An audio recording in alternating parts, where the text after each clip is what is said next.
আসসালামু আলাইকুম সুপ্রিয় দেশবাসী।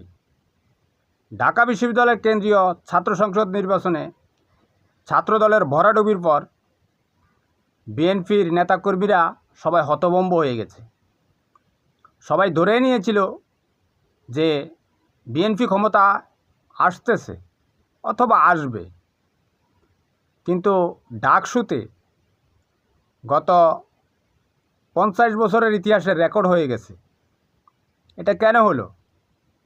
এটা হওয়ার কারণ হচ্ছে ছাত্র শিবির যারা করে তাদের চারিত্রিক বৈশিষ্ট্য। আমার এলাকায় দেখেছি, আমি নিজে দেখেছি, আমি চাক্ষুষ সাক্ষী যে ছাত্র শিবির করে সে কখনো চোখ উপরের দিকে তোলে না, মাটির নিচে তাকিয়ে চলে, নামাজ কালাম পড়ে। এবং পুরো গ্রামের মধ্যে যদি লিস্ট করা হয় ওই ছেলেটাই হবে গ্রামের সবচেয়ে ভালো ছেলে।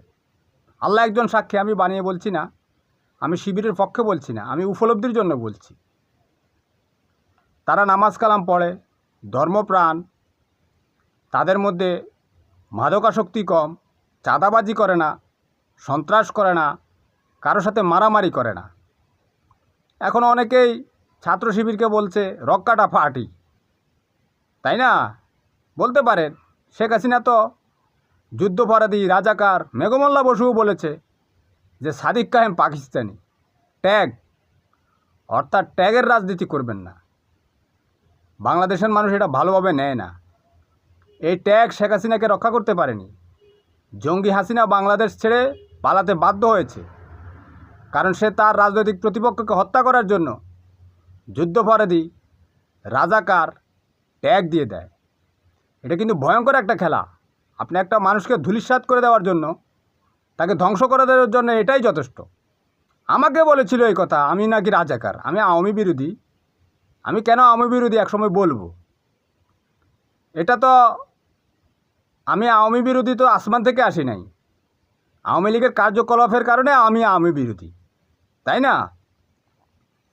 এখন আমাকে বলেছে আমি রাজাকার পাকিস্তানি। কে বলেছে? সৌদি আরবে আমার দোতলায় 5 জন হিন্দু থাকতো, তারা আমাকে বলতো। আমার মন এত খারাপ হতো, এত কষ্ট লাগতো। আমি হচ্ছি বাংলাদেশে সবচেয়ে বেশি পাকিস্তানি বিরোধী, ভারত বিরোধী। আমি শুধু বাংলাদেশপন্থী। আমি একদিন তাদেরকে বলেছি যারা পাকিস্তানপন্থী তাদের আব্বা 1000 জন। সাথে সাথে সে 5 জন বলেছে যে যারা পাকিস্তানপন্থী তাদের আব্বা 1000 জন। যখন বলেছি যে সেই হিন্দুদেরকে যে যারা ভারতপন্থী তাদের আব্বা 500 জন, এখন আর বলে না। বুঝতে পারছেন? অর্থাৎ আপনি জায়গা